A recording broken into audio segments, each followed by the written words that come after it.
Okay, welcome to the show, guys. This is a very special show. This is the Sons of Sam Cult Conspiracy. Very special guest, Mr. Carl Denaro. He's actually the author of The Son of Sam and Me, Why I Wasn't Shot by David Berkowitz. You guys should definitely pick this up on Amazon and give it a review for Mr. Denaro. And as you know, we just talked off air. I've been getting myself acclimated to your work, so very happy to have you on the channel today, Mr. Denaro. I'm glad to be here. So I'm sure you guys have seen the Netflix documentary by now, and this stuff has kind of gone viral all over YouTube. So everything about Maury Terry and the Ultimate Evil. Obviously, Carl has his book. If you guys remember the Summer of Sam way back in the day, it dealt with a little bit of this material, although not very much in depth. So we just got some questions. We're basically just going to get right into this. I don't want to waste any time today. So what I really want to do, Mr. Denaro, is just humanize you, because it feels like from your book, you know, you're not a victim to me. You're a person with a personality, and you had a life before this. So I would actually like to just start there with your background before October 76, and just how are things going, before leading up to the fall of 76 in your life? Sure. I'd like to think of myself as typical 20-year-old in 1976. You know, the tail end of the hippie era. Mm-hmm. I had shoulder length hair, smoked a lot of pot, drank a lot of beer, and went to a lot of concerts. That was pretty much my life. Just fast forwarding to today, I cut out the pot part, but I still and I cut out the beer, but I drink vodka, and I still go to a lot of music shows. So not much has changed over the years. I was I had dropped out of college after a couple semesters, and basically I was floundering around, and I decided to join the Air Force. Just basically for direction. No, it wasn't so much a patriotic thing. I am patriotic, but my real reason was to get my life back on track. Mm-hmm. I don't want your viewers to think that I was in some kind of downward spiral. Mm-hmm. Like I said, to me, just a typical 20-year-old that really couldn't. I'm fairly intelligent, but I'm not a student. I always I got to answer my pants, and I can't sit in a classroom. So college just wasn't for me. So that's pretty much it up to the day I got shot. Sure. Yeah, it sounds totally normal. What kind of music did you listen to then, and do you listen to the same music now? Yeah, well, back then it was current rock and roll. Now it's called classic rock. Mm-hmm. Sure. But big fan of the Allman Brothers and Southern rock, Grateful Dead, and I basically still listen to that type of music. Yeah, absolutely. No, that's interesting. I did take a look at the short film that Casey directed, Carl, which is on Vimeo, and that was amazing. It seemed to be a really from what I could see, somewhat realistic telling of events of the night, and I guess shortly before the night and shortly after. I'm probably a lot more proud than she is of that short film. I thought it was great. I mean, to me, she nailed. For those of you who have seen it, you'll know what I'm talking about. Then I encourage you, if you haven't seen it, to watch it. But every character in that short film, I think she nailed perfectly, including my mother, who she comes off as a real, not a very nice person, but she raised 5 kids by herself, and with the whole pot smoking, staying out late, I wasn't the best of sons to have to deal with. So the film's very, I think, is very accurate. Yeah, I thought it was amazing. I could easily watch a feature film, directed in That's that what we were same hoping. style. Yeah, Yeah. my daughter was a little disappointed. She won a few awards with it, but I mean, I have to tell you, for those people who aren't familiar with the film industry, that that 16-minute film, I pulled out every favor I could from various people I know, from the cars, from the vintage cars uh, and we even had Robbie Condor did the the music for it, created music for it. Arlen Roth was made a. I don't know if you know who Arlen Roth is, but he's a pretty famous guitarist and guitar. He calls himself the master of the Telemaster, or Telecaster. I'm sorry. Anyway, yeah. So that 16-minute film, if we paid for everything that we got in the film, it was about $90,000. So as you can see, doing a feature length film, bare minimum would have cost 600,000 to 700,000, and we just didn't have that money. So we have to live with the 16-minute short film, and who knows, maybe someday somebody will take a look at it and want to develop it. Yeah, I think somebody definitely should. I'll try to do what I can to get that shared out there more as well. Cool. I noticed you cameoed as one of the detectives. I I thought that was did. awesome. Yeah, That was your acting yeah. debut. And it's funny because one of my nicknames is Mr. Breeze, and so I told my daughter, I said, I'll do it if if you name the detective Breeze. So she agreed to it. The funny thing is, the real detective, his name was Blues, so it wasn't too far of a stretch. For sure, for sure. Yeah. And then the actor who played you, I mean, dude, they got the accent perfect. He sounded just like you. Yeah, Glenn That's awesome. Glenn did a great job. He Yeah. actually was nervous. He has done some acting, but he never portrayed somebody living. Mhm. So he was very nervous about it. So I agreed to meet him, and we hung out for about 6 hours, and just basically hung out at a bar, had a few drinks, and just talked.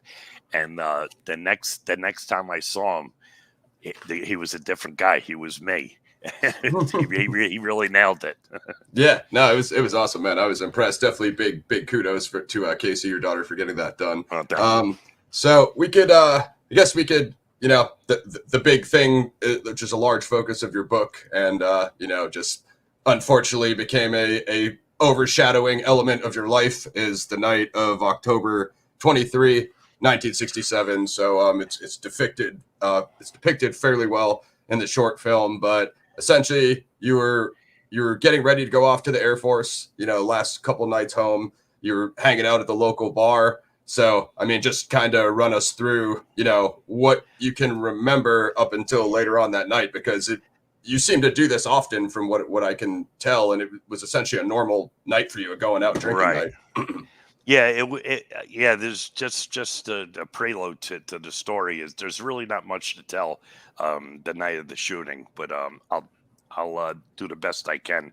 Sure. Um, uh, yeah, like I said, I was going in the Air Force on October 28th. So I was down to my last 5 days of freedom before I went into the service, Mhm. and it was just typical Friday night. Went to the local bar, Peck's Bar and Grill, where we probably hung out there 6 nights a week. Um, and we decided to go to a party, so we left. Came back around. I'm not sure of the timeline here, but came back sometime around 11 or 12 at night, and the bar was hopping like it usually is, and a group of girls that we know that used to show up at the bar every now and then were there, and one of them was Rosemary Keenan. Um, her and I knew each other from college, and we weren't dating, but we had gone on a few dates. So we just started talking. Again, have a few drinks, and around I don't know, around 1:30, quarter to 2, we decided to leave, and just to in essence to go make out in her car, and so we said our goodbyes and to her friends, to my friends, and got in her car. And she drove around indiscriminately. We weren't really going any in particular place, and I found myself on 159th Street, which is a block that three of my friends live on. Um, it was just kind of weird that was the street that we drove down. Mm-hmm. But anyway, we drove past my friends' houses, came to a stop sign, and across the avenue. This is a very residential neighborhood. There's no stores. There's a few street lights, upper middle class neighborhood, and across the avenue there was obviously a spot. There was no cars on the street, but it looked like a good place to pull over and make out. Sure. There was a light across a street light across the street, but there was no street light on that side. Mm-hmm. So to me, it looked dark enough to. So Sure. so that's it. So she pulled pulled up to the curb, and I believe I had a bottle of Jack Daniels with me. I believe I took a shot of Jack Daniels. I'm not positive about that, but you can see in the book there's a photo of the Volkswagen we were in with the door open, and you see the bottle of Jack Daniels sitting on the floor. So, so I'm assuming I took a shot. I really don't remember. Sure. And then we started making out, and we weren't there no more than 5 minutes, and my life changed forever. Sure. So if I could just interject briefly. So Sure. It's very interesting that you guys were kind of driving around aimlessly, because this whole thing of like, if you were followed or whatever, I would assume driving around that late, if there was some car following you around, you'd obviously would have noticed that. You know what I mean?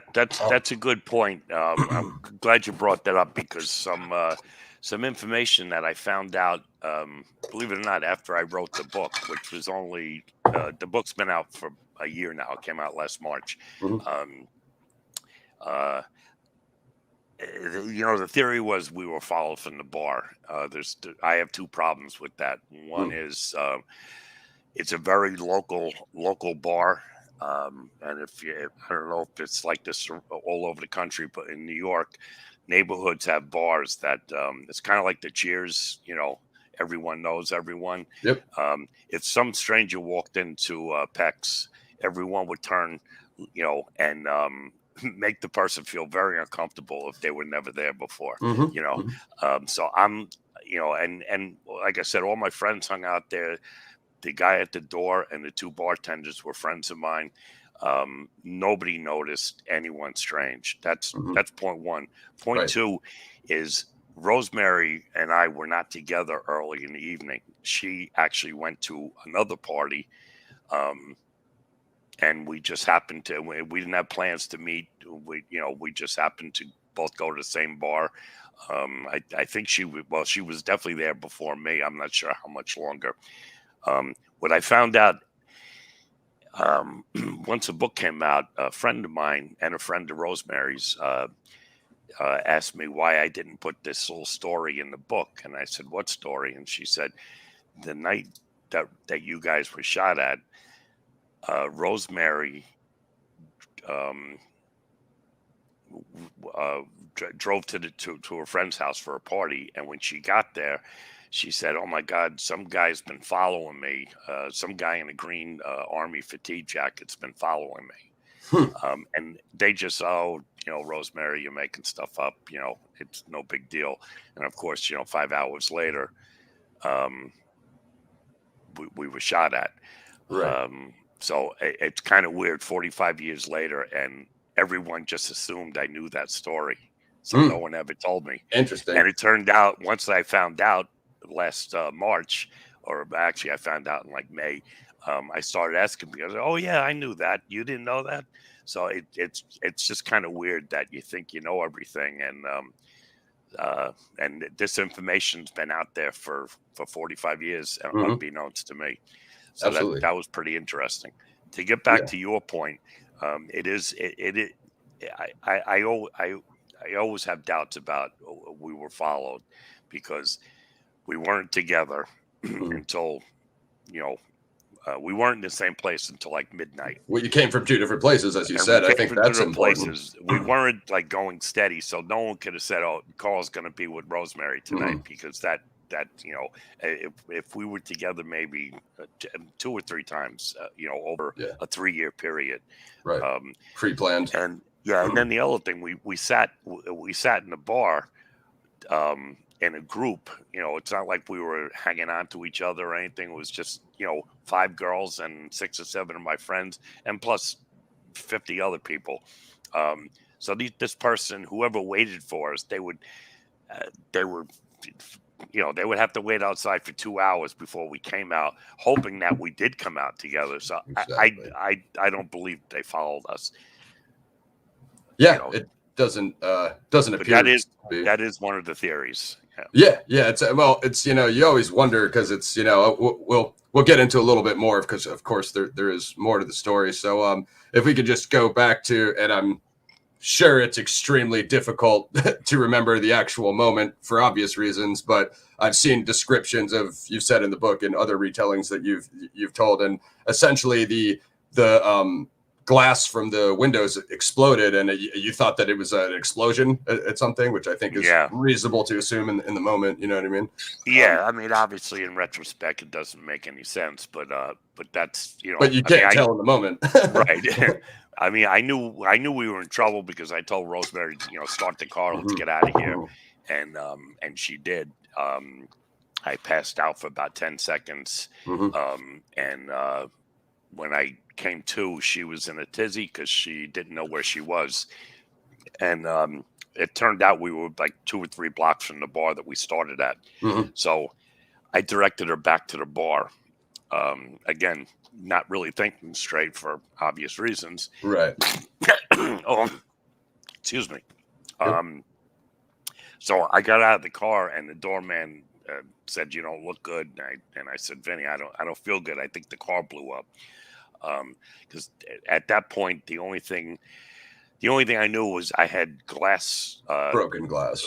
broken glass all over me, and the auto glass breaks up into those little tiny pieces, Mhm. and I had a bunch of glass embedded in my 2 hands. Mhm. Um, so at that point, he sat me down. My hair was holding in the head wound that I didn't know I had yet. Mhm. My shirt turned blood red, and my friends drove me to emergency room. And so that was, I probably got to the hospital probably about 2:30, 2:35. Um, at I didn't know I was for sure. I didn't know I was shot until 4 o'clock in the morning when a police officer asked me if he should call my parents. Yeah, Excuse me. from what I understand, is you were trying to go home, and that's when the detective Yeah, or whoever told you, like, you're not going home, again, son. yeah. I mean, what I told him was, I am a bit of a smartass, and I still am. But what I told him was, I said, "What time is it?" And he says 4 o'clock. And I said, "Well, my dad lives upstate." And I said, "As long as I'm home by 7, my mother won't know I was out this late." Yeah. And he looked at me and he said, "Son, you're not going home. You were shot in the head." Mhm. So that was my first recollection. And again, you have to realize there's adrenaline playing into this. There's shock. Yep. I mean, I took a pretty big hit to the head, and Absolutely. lucky to be alive. And I'm actually, not only me, but people in the medical field are kind of shocked that I remember as much as I do. Absolutely. So yeah. So do you recall having pain, or was it more just the surging adrenaline and the shock, and it just you? It's funny. Until I don't remember pain at all, and Mhm. until they wheeled me out of the emergency room, and uh, I was laying in a gurney in front of the X-ray room, and when they sat me up to take X-rays of my head, With an X-ray, they put the metal plate to just so they can get a picture, an X-ray picture. Yep. And they put the plate up against the back of my head, and that's when the pain started, and it didn't stop for 2 weeks. Oh, so geez. Yeah, I guess at that point the adrenaline kind of wore off, and shock wore off, and reality set in. Yeah, absolutely. Yeah. I can understand that. From a scientific perspective, having it never happened to myself. Now, let's talk about something that was briefly shown in the short film. I believe you smoked a joint of the cannabis plant at some point, and then did you have a bag that you threw out after you were shot, or some? Oh, I forgot to tell that part of the story. Yes. So, and this is another weird part of the story, which doesn't make sense. And 45 years later, I can't make sense of it. I can only tell you what happened and what I did. Sure. So once we're in the car, I don't know I'm shot, but I know we're in trouble. I got auto glass all over me. The passenger side window where I'm sitting is blown out, and I'm pretty sure I probably rolled the joint when we first parked. That part I really don't remember, but I did buy a half an ounce of pot that night. I figured that would last me for the next 5 days before I had to go into the service. Probably not the smartest move I ever made, but we all make mistakes. But anyway, when the shooting happened, and again, don't know it's a shooting, I like I said, I knew we were in trouble, and I for whatever reason I reached into my pocket and threw the bag of weed out the window right at the shooting scene. So so that makes me think that you must have known something happened. And none of it really doesn't make sense, but again, that's the best of my recollection. That's how it happened. And I did the next day when the cops came to my hospital room, and it turns out one of the detectives was Rosemary's father, who I had met a few times, so I knew who he was, and he certainly knew who I was. He was not happy, to say the least, but he asked me what happened and who did it, and I said I have no idea. And he said, where did it happen? And I told him 160th Street. And he comes back 45 minutes later with his partner, Detective Blues, and says, we didn't find any evidence of a shooting. If you don't tell us the truth, we're going to throw you in jail. So at that point, my sarcasm really, reared its ugly head. And I said, I really don't care. And I said, wait a minute. I said, did you check 159th Street? And they looked at each other, and the answer was no. So as they're walking out the room, I said, besides finding glass, I said, you'll probably find a half an ounce of pot I threw out the window. So that was really stupid, because that gave them a reason for the shooting. And for the next 6 months, it was being handled as a drug deal gone awry. Yeah, I have a lot of follow-ups on that, because just 1970s police work. I'm from Boston, so I'm an East Coast guy as well, but I live in Southern California now, and basically all the states I've lived in have now decriminalized and or legalized. So looking back on this with the half ounce, like, it's really funny, right? He definitely got shot by a drug dealer. It's like, what are you guys talking about? You know what I mean? It's just ridiculous. I mean, I can put myself in that mind frame and see how it could have went that way. But again, it's just, you look into it and see that there's nothing there, and then obviously it has nothing to do with that. But again, back then, who knows? I'm kind of like, I give them a little bit of a break, because they had nothing else to go on. I was the second victim. There was no Son of Sam. There was random no shooting or whatever. So you know, and I had long hair, and it's the guy's daughter. I mean, that's probably mistake number one. Right. You know, her father probably shouldn't have been put on as the lead detective of Yes. my shooting. Agreed. But I got a feeling, I don't know this for a fact, but I got a feeling he begged and pleaded to be on the case. Right. You Which know, I mean, I it's can his daughter. understand. Right. Exactly. I can understand that. It's just it's so many wild links to this this situation of that night, because obviously you're out there, neither of you saw anything, and then of course the lead detective ends up being her father. It's just like it's quite an interesting spider yeah, web, you know. yeah, and we're only into like the very beginning. We've already talked for a half hour. Yeah, and it gets so much more. I mean, of course, the Ultimate Evil is like what? It's like my copy is almost, I think, what, 600 or yeah, right around 550. So there's that whole thing plus your book. So the long hair and your earring. You know, it seemed like a lot of the Son of Sam victims, they were going around attempting to shoot these you know, random women. That's how it kind of looks in the overall scope. Yeah. And then of course you had the long haircut, you had the earring, so it's reasonable to assume, and then you're with a woman, it's reasonable to assume they may have thought it was two women, which is another interesting layer to the to the case. Oh yeah.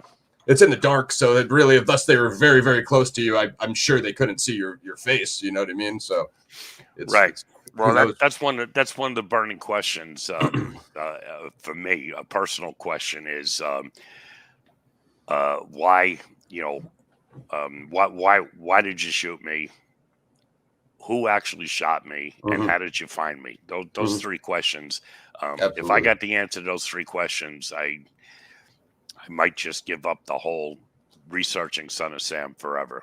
But, I can understand that. But I mean, if there's other people involved, which I believe there is, I would love to see them brought to justice. But the way I look at it right now, the only person that I know that can answer those three questions is David Berkowitz himself. I'd go to my grave very happy if he answered those three questions for me. Sure. I know you've written letters to him. You covered that in the book, and I know you recently have met with him. And I do have some questions upon that later. But let's try to stick to a little bit more of the follow up of that night. Well, first and foremost, I've seen, you know, I don't know if anyone's told you this, but every single person in the YouTube comments is a genius, and they know way more about every true crime case ever in the world. And I've seen them questioning you, like questioning Maury Terry's work, and then questioning your theory. Why does Carl Denaro believe this? Why can't David said he did everything? Why can't it just be David? And it's like, I can totally understand it because there's so many inconsistencies in the story. So it's like, you know, the metaphor I always use is like the JFK, you know, Oswald thing. Like, yes, technically he was in the book depository, but he was 6 floors down eating his lunch, drinking a soda while all that stuff was happening. So it's the same kind of situation. Sure, he was there, but there's tons of inconsistencies of why it doesn't add up properly. And I feel it's the same thing with David Berkowitz. I mean, the only difference is you have David saying that he only pulled the trigger on 2 of them. Now his story's a little wishy-washy because he said there was a talking dog in the beginning, blah, blah, blah. But it's a bit different, you know what I mean? Because you actually have David admitting some things. Well, not everything, obviously. So just kind of back into that a little bit. I know you've discussed the forensics that the detective showed you. It seemed like it was more of either a 90-pound smaller individual and or a woman based off the forensics from your shooting. Maybe just back into that a little bit. Sure. So just so any naysayers, this is specifically for you. Yeah. Please. If you have a little bit of knowledge about the 90-pound weakling or a woman story, let me back up and unpack it a little bit. In 1980, I was at a civil in court for a civil case with the other Son of Sam victims, and one of the lawyers kept asking the judge about, you know, he kept saying, but, you know, Your Honor, other people are involved. And I turned to my lawyer and said, you know, what is he talking about? And he goes, Harry Lipsig, the lawyer, believes that other people were involved besides David Berkowitz. So that was January of 1980. That was my first indication that other people were involved. Just to backtrack a bit, I got shot in October of 76. Berkowitz was arrested in 77, August. The press and just my personal life got a little overwhelmed. I was a little bit overwhelmed. Like wherever I went, it was like, people were pointing and whispering, "That's the guy that got shot by Son of Sam." Yeah, I read that in the book. So I left. I left New York in August of 78, and went to Southern California. Lived in Long Beach for a couple of years. So came back actually for this hearing in January of 80, and I eventually moved back 2 months later for good. So that happened in 1980. 1987, I read Maury Terry's book. I don't know this guy from a hole in the wall, but I saw a little article in the newspaper saying a book's coming out about the Son of Sam. Who wouldn't be interested? So, so I bought the book, I read it, and I was like, oh man, this is, I mean, it just everything made perfect sense to me. Now, at that point, I didn't know any more than the average Joe. I got all my information from the newspapers. I didn't have any inside tracks with the police or investigators. But man, I read Maury Terry's book and it convinced me.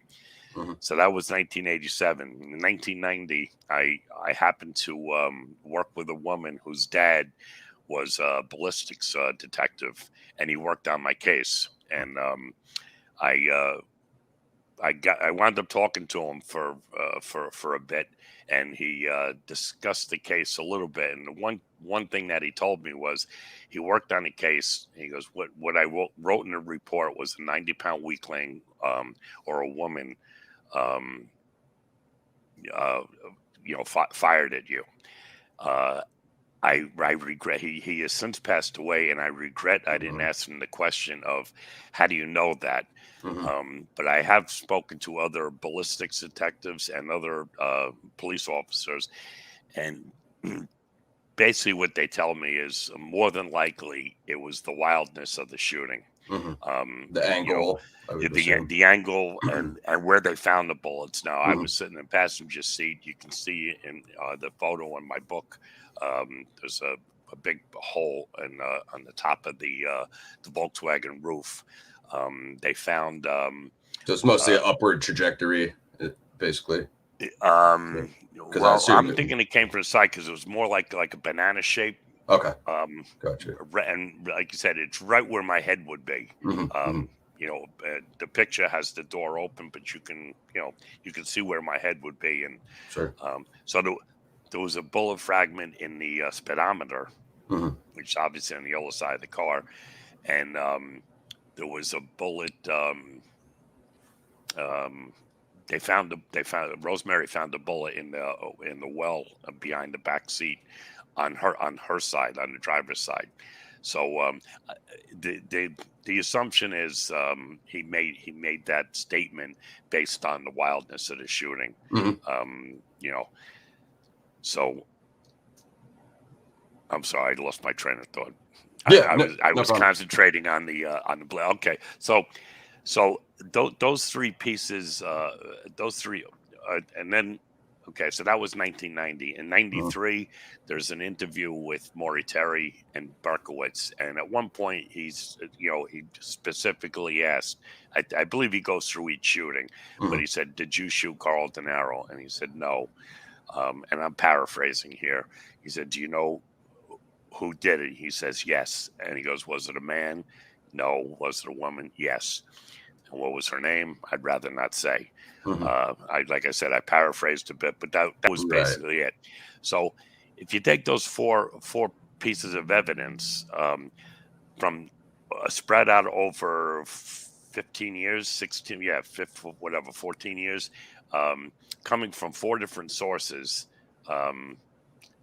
it certainly convinced me. Yeah, it's fairly reasonable from what I can see. You're going off evidence from various different sources, and then even for the people that I always have such a problem with these David Berkowitz kind of situations, where like even the way they caught him with the rifle in the car, I think it's like highly suspect. But just he's even saying himself now. I don't love that Maury interview because it does seem like Maury's leading him and it's yes, no, blah, blah, blah. And David's acting so weird, but Yes. it's coming out of the horse's mouth. And he literally says himself that he didn't shoot you. Not to say that we should take everything he says as fact, but like you stated. Right. You know, And I just want to make a point about that interview. There's actually 2 sets of interviews. There was, I believe 3 of them were aired in 93, 3 like half-hour interviews. He actually has Maury actually he told me he has 5 hours of the interviews. Interesting. But only I believe it was 3 episodes on. I'm not even sure what show it was on, but they're easily available on YouTube. Yep. Then in '98 he did another set of interviews, and that's the one when I believe Sarah Wallace is sitting in on one of them.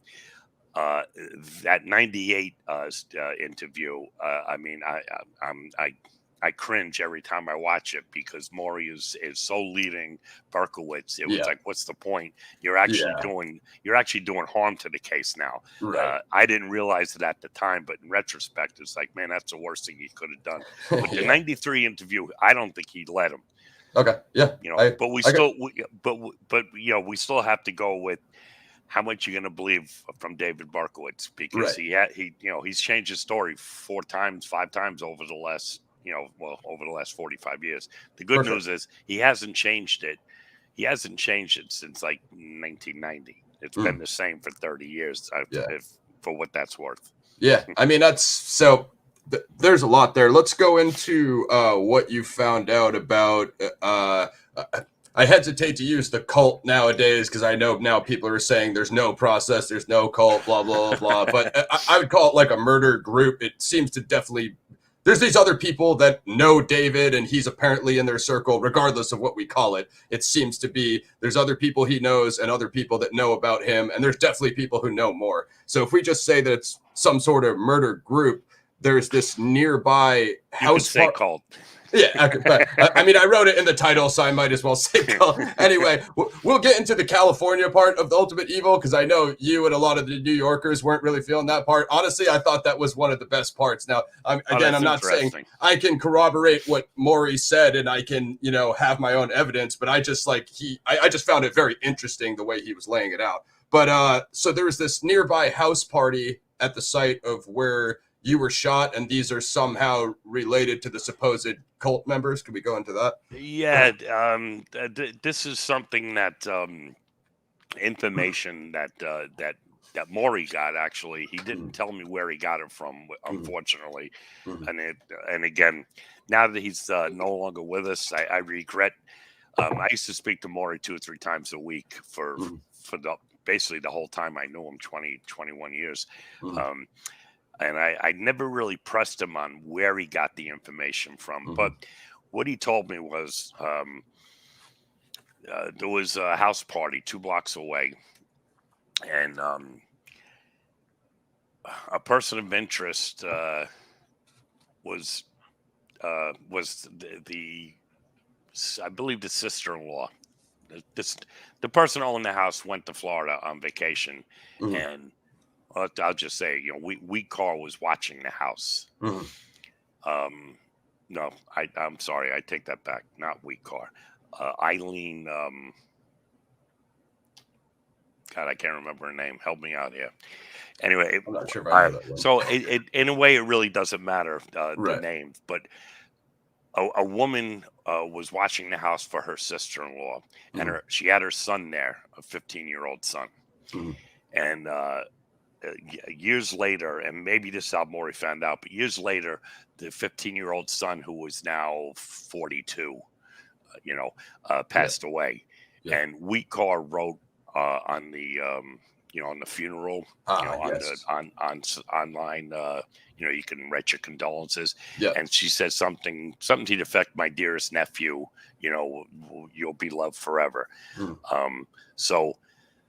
That kind of puts that's the 15-year-old kid and it's a nephew. So we couldn't find. We did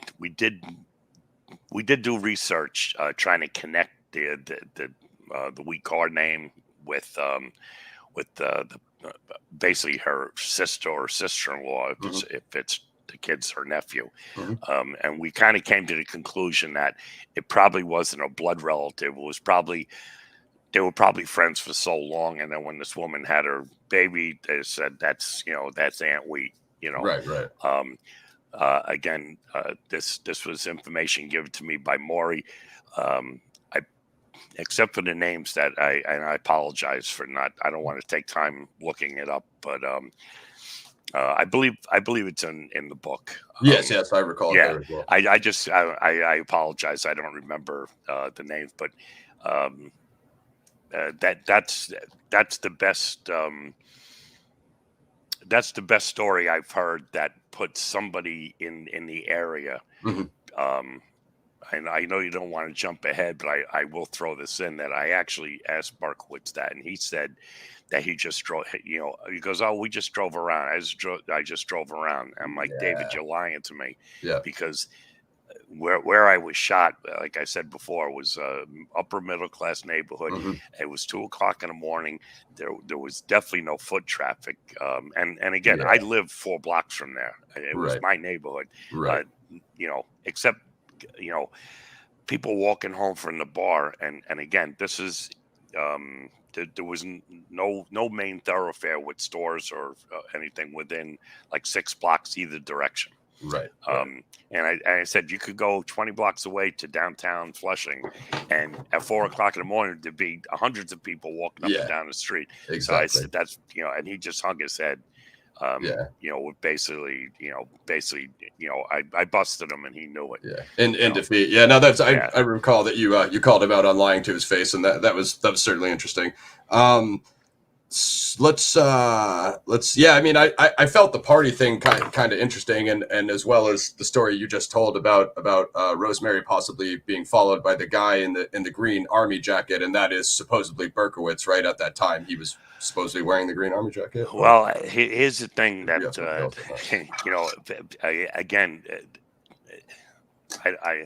you have to be very careful when you're investigating a case that's 45 years old, because a lot of things were different back then, and you look pretty young. So, what I'm saying is there's a few things. One is Volkswagens. That's a big yellow Volkswagen. It's big in the Son of Sam. Well, what people don't realize today is back then everyone had Volkswagens. I mean, everyone. They were and the green army jackets as well, because everyone came home from Nam. Is that where you're going with it? I had a green army jacket. My sister had one. So it's a good piece of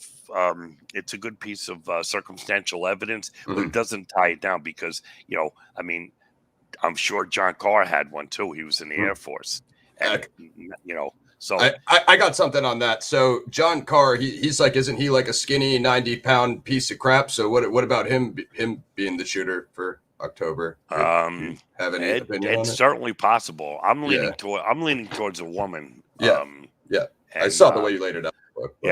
Wanted to ask you. but and anything is possible, and which is why. Contrary to popular belief on the internet, I do appreciate people diving into this case and coming up with new stories. I just wish they would stick to facts and not make their assumptions the gospel truth and present it that way. But believe me, I guess, like I said earlier, if I knew who, what, and why, I probably wouldn't be doing this interview with you. Yeah, you would have put it down a long time ago. I've assumed you've dedicated quite a bit of your time, as it were. Believe me, this is not. I mean, I don't go through traumatic episodes because of it, but believe me, I do not have a dull life, and there's a million things that I'd rather be doing than answering emails, answering text messages, going on shows. And not necessarily this show because we're actually having a good time, but I've been on shows where I feel like I'm being victimized all over again Yeah, 40 years later. I was very hesitant about interviewing you because of that, but when I seen the first walk and talk you did around the sites, and like you just seemed like such like a normal guy that I could grab a beer with. I was like, I got to talk to this guy because I can't believe that this happened to this guy. You know what I mean? Like it's just such a random, like I don't even know what word to describe it with. It I is did bizarre. yeah, exactly, perfect word, bizarre. I did have when you came back from Long Beach and you attended the court thing for the settlement, and it was like, wasn't like they gave you like peanuts for this happening to you. I mean, shouldn't you have gotten millions of dollars for a supposed serial killer shooting you randomly? You know what I mean? Well, Like, you would think being winning a civil case again with one of the most well-known serial killers. You would think that would be the case. Well, I can tell you, I claim everything that I've with the IRS, so I have nothing to hide. But Sure. I can tell you, well, to answer your specific question, at the time there was only $120,000 to be divvied up, Mm-hmm. and it was divvied up by severity of your injury. So, Mm-hmm. of course, Joanne Lamino, who passed away a few months ago, Mm-hmm. she was paralyzed. So she needed a lot of therapy. Sure. She eventually got a car that she was able to drive with her. She's, I believe, paralyzed from the waist down, so she had use of her arms, but Mm-hmm. obviously couldn't control the brake and gas. Right. So and Robert Violante was blind in one Blinded. eye and had 20% vision in the other. So they got the bulk of the 120,000. My share was I think my share was $2,000. But it's I said just jokingly back then I said just my luck that the guy that shot me. The guy that shot me is broke, It would be much better if a millionaire did it, Yeah, I hear But that. I could tell you through the years, up until a week ago, I can tell you that I haven't made. I'm trying to think because I did get some additional money from the crime victims compensation, Mhm. but I could tell you that I've collected less than $15,000 in the 45 years. So, Ridiculous. For all the kids out there, don't try this at home. This is not the way to make money. Yeah, I hear that. And by the way, writing a book, there's easier ways to make money. Yeah, I've had a few authors on the show that have said that. Yeah. It's like I was in for a rude awakening when I finished my book, and I was very proud, and I'm still very proud. Yeah. But when I found out what you actually make on a book, I was like, wow. Yeah. I'm not sure I wanted to spend 2 years of my life writing this book. For but sure. Anyway, it's a lot of work. Yeah. Shout out to Brian Whitney. I saw he's a New England guy. I'm a New England guy myself, so that was interesting. Yeah, Brian.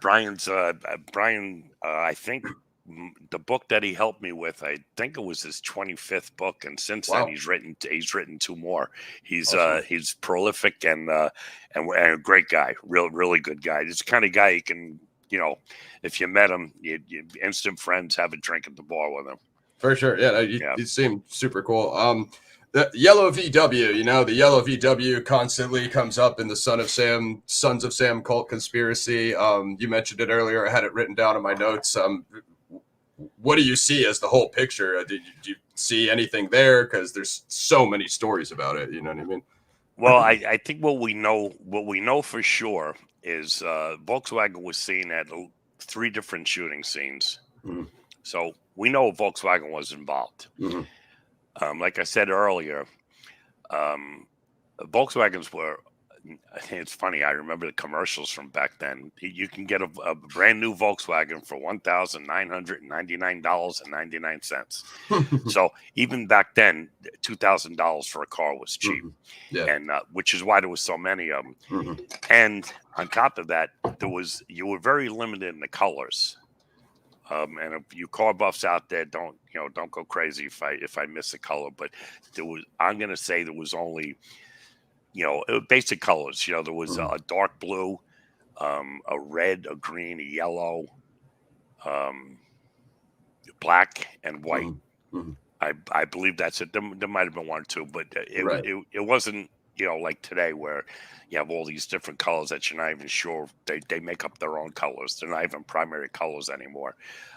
So Volkswagens were all over the place. And if you look at any photos from these early 70s, mid 70s, like street photos, just random, not Son of Sam, just random.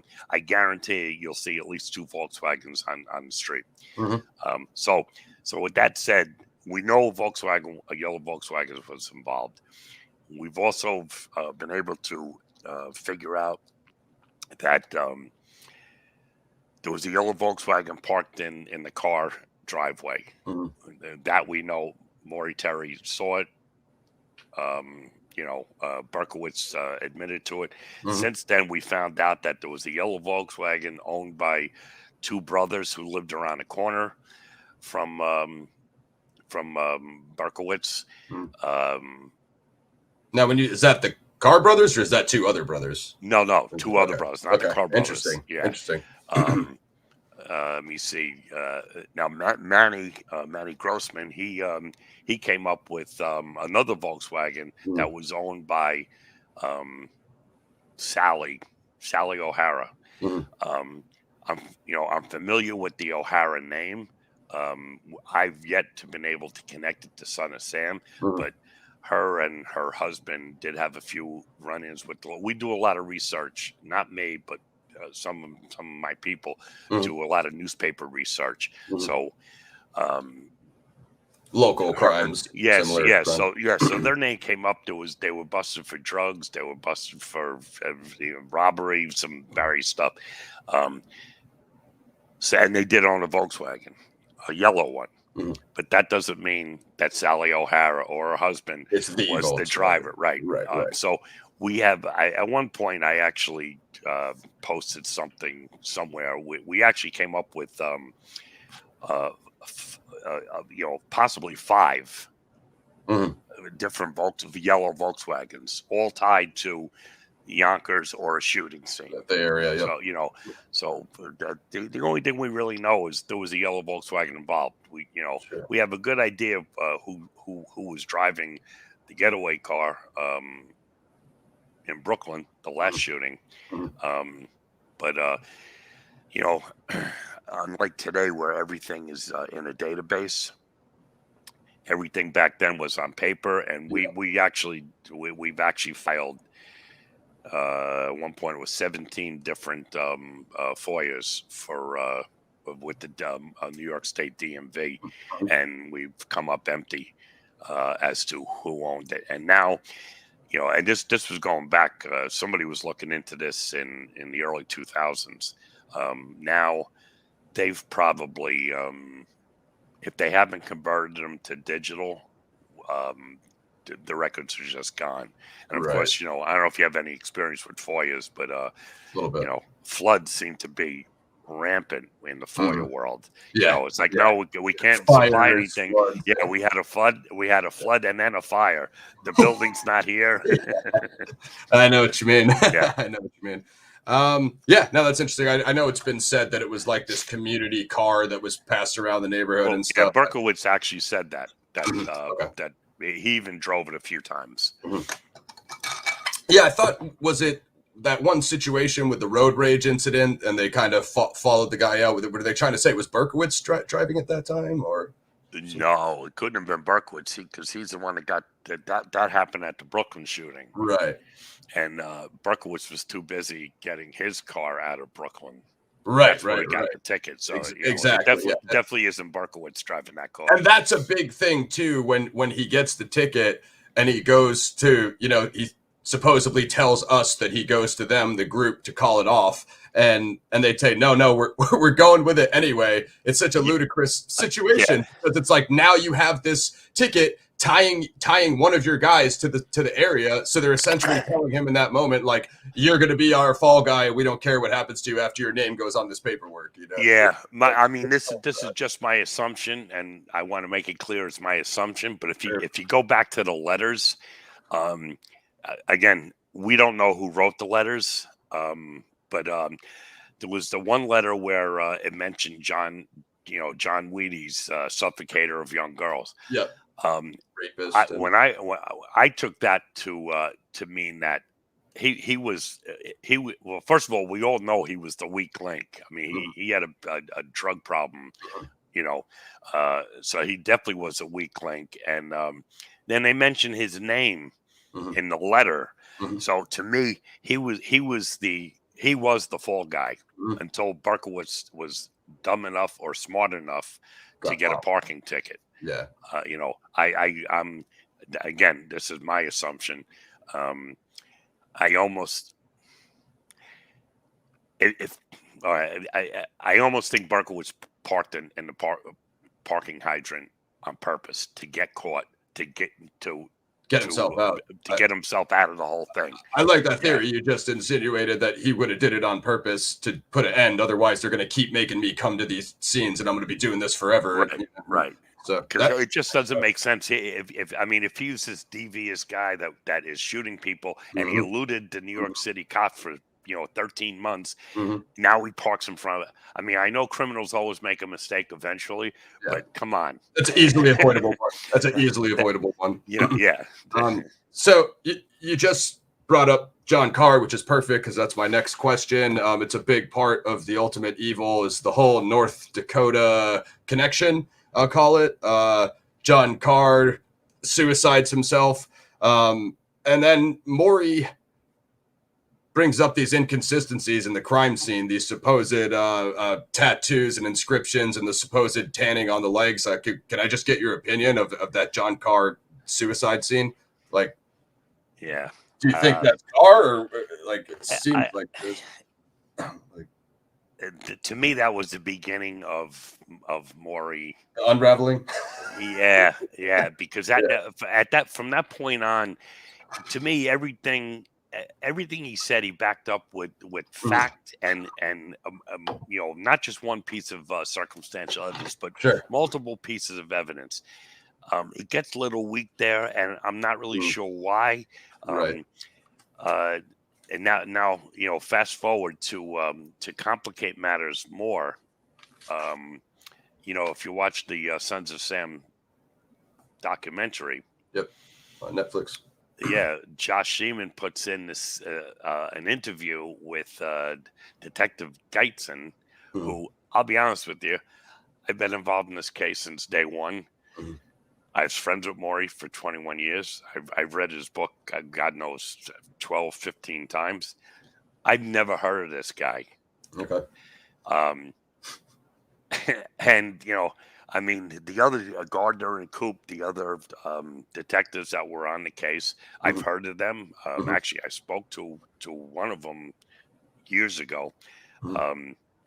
This is the first time, for those of you who don't know what I'm talking about, the theory, the way the story goes is John Carr comes back from New York, goes into his Linda O'Connor, his girlfriend's on base apartment, and said, "Oh my God, the cops are after me in New York. I fear for my life." She was on her way out to go to a party. She goes to a party. She comes home, and there's his body with basically his face blown off with a shotgun. Yeah, that's the short version. There was some question about his some question: was it suicide? Was it a murder? They originally said suicide, changed it to murder. Now, I guess during the autopsy, Maury, and again, I'm not sure where he got this information from. I don't recall the two detectives corroborating that. They might have. I just don't remember. But Maury noticed that he had a tan line, which doesn't make sense. February in February in North Dakota, and actually February in New York is not much difference. You're not getting a suntan either place. No. And again, just speculation. When I lived in California, I lived in Long Beach. I worked construction, and And when I wasn't working, I was at the beach getting a tan. Mhm. Well, I can tell you that 2 years later, when I moved back to New York in 1980, in 1982, I still had a tan line. So Right. it doesn't, The it doesn't prove tattoos, or disprove anything. right. But I mean, it's a good observation, and I wish back then the authorities looked into it. So Sure. just to make this convoluted story a little bit more convoluted, Sure. during the documentary, um, what's his name, Geitzen, tells a totally different story. He said he knocked on the door. Linda opens the door, and he goes, "I'm here to see John," and as he takes a step into the doorway, he hears a shotgun blast and goes in the back room, and there's John Carr with his face blown off. Mhm. Um, I don't know. I don't know. To me, that makes no sense. I Yeah. kind of wish Josh Seaman didn't put it in, but Right. I'm not bashing Josh for putting it in. Correct. But because it's created a lot of controversy Right. in the Son of Sam world, because Right. this is a theory that came about 45 years after the fact. Right. And you know how I feel about After researchers doing research 45 years later. Where was this guy in '87 Yeah. when Maury came out with his book? Yeah. And he had to know the two Gardner and Coop, the two detectives that Maury was dealing with.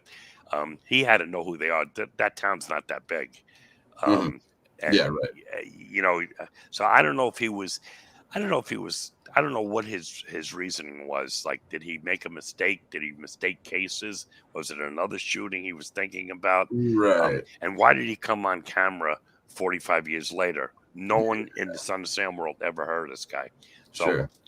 yeah, so it's That's if someone's looking to do some further investigation, that's a good place. That's a good the start. topic. Yeah, for sure. I mean, it's a little bit too neat and clean for me for someone to knock on the door and hear the shotgun blast. You know what I mean? Yeah, Not to say that it didn't happen, but there was a little bit more to it, right? The story was supposedly the tattoo. I don't know if John Carr had tattoos, but supposedly the tattoos didn't match, and there was some sort of like a 666 or a satanic inscription. Yeah. Maury So supposedly insinuated. 666 was etched into the baseboard in his blood. Mhm. And obviously, if it's suicide, the chance of that happening is kind of slim, because Right. you would Right. have to cut yourself, get the blood, do 666, then blow your head off. Yeah. I don't think it works that way. The pictures are so like pixelated, and the black and white, you can't see anything. So when Maury was saying there's all these little hints, I'm like, it just looks like a blur to me. I can't see Yeah, I agree with, and I'll be honest with you. Like I've said this before, I'll repeat it. I'm obviously I'm interested and curious about the whole case, but there's so many tentacles to this case that the focus is my focus is more on the victims, Mhm. the shooters, and what the tie-ins are. Right. Why Queens? Why Yeah.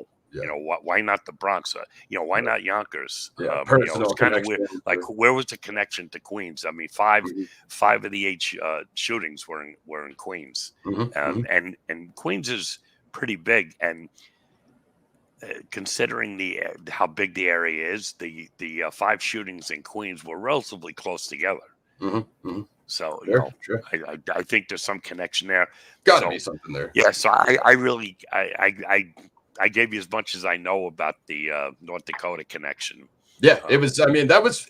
I'm not gonna lie. It did get very interesting to me once he started going out there. Like, not to say that I can go either way on it, but the way, again, maybe Maury's just a convincing guy, but the way he was laying it out in the book, he was stringing me along, and I was like, I was all in. You know what I mean?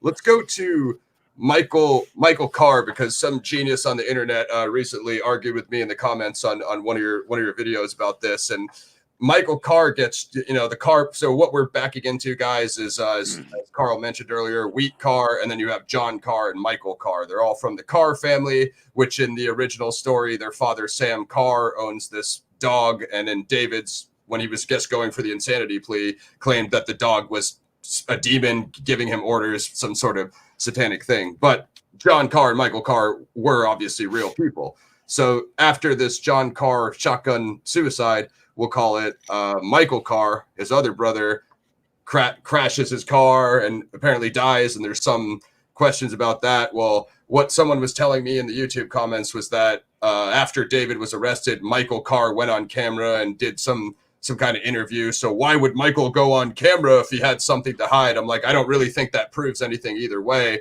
And then the fact that Michael Carr was supposedly drunk when he crashed his car, which I don't really think that has any bearing on it either way either, if that even is a factor. You know what I mean? So do you have any theory on Michael Carr with the car crash? Well, I'd like to go. I'd like to go back to what you said. Sure. I would love to see that interview. I don't think it exists. Yeah, like I said, I don't profess to know everything, but right. You know, between managing 2 Facebook groups and doing my own research, somebody, I'm sure, would have unearthed that. Yeah. I mean, I have videos from, you know, I have raw news footage from the night of a shooting, on multiple shootings, and it's like really raw, like where the cameraman just drops the camera, but you can hear the reporter setting things up as you know. And I've never seen the that interview. Yeah, I don't know what that was. I could tell you. Here's what I know about it, and again, it's not much, but apparently the and again, I don't think the cops or the insurance spend a whole lot of time investigating. And this, it was a single crash on the Henry Hudson Parkway. But here's the weird thing: is there was some speculation. Again, this is speculation. It's third-hand news that I'm saying right now. You take it for what it's worth. But apparently, or supposedly, there was. There might have been some fooling around with his brake line. So we take that. The other strange thing, and again, this is not corroborated by anyone, but something that Maury Terry told me, that they must have did an autopsy because apparently his blood alcohol was high enough to be charged with DWI. Yeah. But here's the strange thing. Supposedly, Michael had some condition that it's not that he was a teetotaler, but he got sick. He got violently ill when he drank alcohol. So therefore, he didn't drink. So, was it a setup? I mean, you can hold the guy down, if you throw alcohol down somebody's throat, and maybe that's what actually caused the accident. He had a couple forced shots in his system. He was violently ill, and he lost control of the car and died. I mean, it's certainly possible, but that's very interesting. Yeah, that's again, this guy was criticizing you, so I fired back on him, and then I'm like, so you think it's a coincidence that the Carr brothers died immediately after David's arrest? And he hit me with the well, coincidences do happen in real life, and I'm like, yeah, they do, but I don't know if it's as nice and neatly as all of these events in the Son of Sam. Yeah, it's this whole thing. It's very difficult, and I gave up a few years ago of defending anything. I said, if you want to talk about it, I'll give you all day. I'll talk all day about it. We share ideas, and you can say, you're full of crap, and I can say you're full of crap, and that's cool. Everything's good. Right. But and I know you've done some deep dives into the Zodiac or JFK. If you believe in any conspiracy with JFK or anything, then you're going to be open to other suggestions. But if you think there's no conspiracy, that crap doesn't happen, then we're kind of wasting time talking to each other because, there's to me, there's more than enough circumstantial evidence in the Son of Sam case to prove that other people were involved. I agree. I mean, I think even, except for Captain Borelli, the NYPD. I've spoken to personally at least 75 NYPD law enforcement, and offline they of course other people were involved.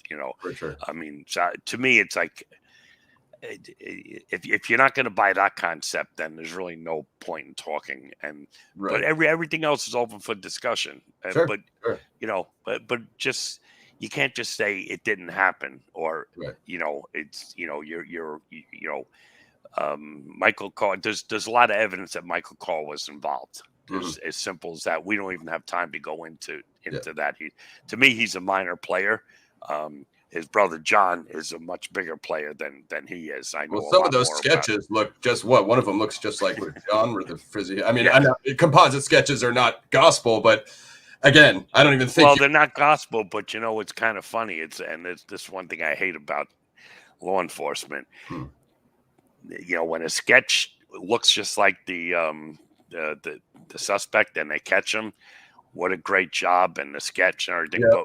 But when they catch somebody and accuse somebody and even prosecute and convict somebody, and it doesn't look like the sketch, that's when they go back to, victims don't really see what they want to see. But you tell me that. You tell me that the sketch that Joanne Lamino and Donna DeMasi gave the police of their shooter doesn't match John Carr. And, exactly. I mean, right there is to me, it's enough circumstantial evidence to say, Well, even the way Maury lays it out in the Ultimate Evil is one of the other DAs tries to reopen the case after Berkowitz. Right. Was that Santucci? Yeah, Santucci. So I mean, again, I wouldn't even think people at that level would even be taking a second look if they thought nothing was there. You know what I mean? That's so kind of like kind of lays it out for you. Let's talk about as you mentioned, the Zodiac. I'm a big Zodiac guy, and just honestly, some of these parallels between the Zodiac case and the Son of Sam case are quite striking. One of which is the letters. Of course, in the Zodiac case, the Zodiac taunted law enforcement and wrote to the SF Chronicle. Of course, in the Son of Sam, you have these letters with the whole, I guess you call it that Son of Sam logo, the kind of satanic-looking sigil with the kind of OTO in it with the lines. And I know some people have theorized that that letter with the more neat layout was written using a drafting table or a light table. And the same has also been said about the Zodiac as far as the ciphers and possibly some of the letters. So I don't know if you've heard of this whole thing, but just the whole thing with the letters seems kind of peculiar, because I guess where I'm going with this is it doesn't seem like one person wrote all the letters, or at least it doesn't certainly seem like Berkowitz wrote all the letters, right? Because doesn't it not really match his handwriting? I guess that's kind of with this. No, it does. I don't think the handwriting matches at all. Again, I'm not a handwriting expert, but I have seen enough of his handwriting in poems that he's written.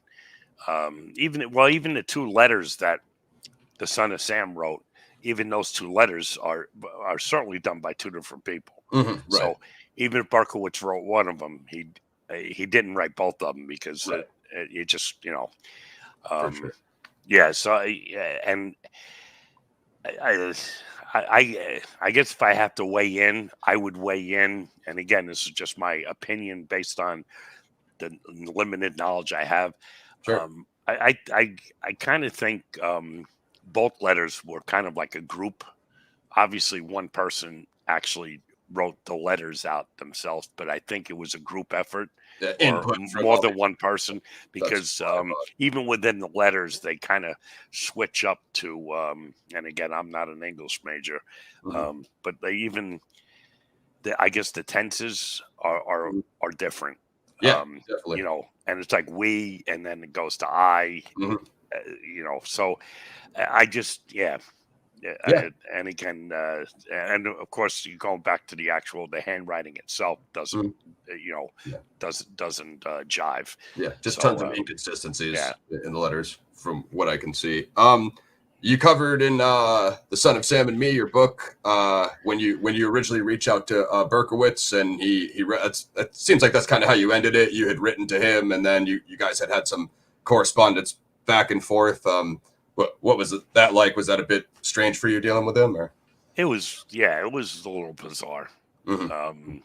Yeah, what happened was, I've thought about it over the years to meet with Berkowitz.